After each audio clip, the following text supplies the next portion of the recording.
राना साहब, अब एक तो ये बड़ा खुशाइन था कि पीटीआई वहाँ पर पहुंची और उनको किसी भी ऐसी चीज़ का सामना नहीं करना पड़ा जिससे ये इंप्रेशन आए कि जी उनको रोका जा रहा है पंजाब आने से, तो ये तो बड़ी अच्छा एक था। दूसरी तरफ कुछ लोगों ने कहा, आलिया, कुछ लोगों पे चीज़ें आई कि आलिया हमजा ये कुछ शराइत पीएमएलएन की तरफ से रखी गई थी कि अगर आपको लाहौर में आके ये इवेंट करना है तो इसमें आलिया हमजा साहिबा नहीं होंगी। ऐसा कोई फिक्स्ड मैच था क्या सर राना साहब?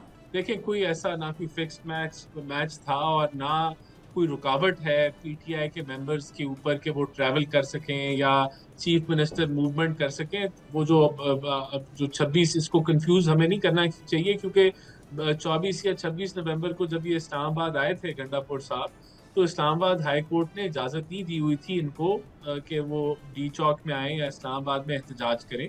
तो उन्होंने वायलेट किया था इस्लामाबाद हाई कोर्ट का ऑर्डर, इस वजह से रुका गया था, वरना कोई रुकावट नहीं है। और हम क्यों कभी पीटीआई के इंटरनल मैटर्स में हमें ये कहने की जरूरत ही नहीं है कि आप आलिया हमजा को ना बुलाएंगे। खुद ही दस्तों गिरबान है एक दूसरे के को ना कोई मानता है ना कोई जानता है, और तनकीद भी जारी है। तो हमें इसमें हाथ डालने की जरूरत नहीं है, ये खुद ही काफी है अपने लिए, एक दूसरे के लिए। सब्सक्राइब करें और बेल दबाएं ताकि कोई खबर रह न जाए।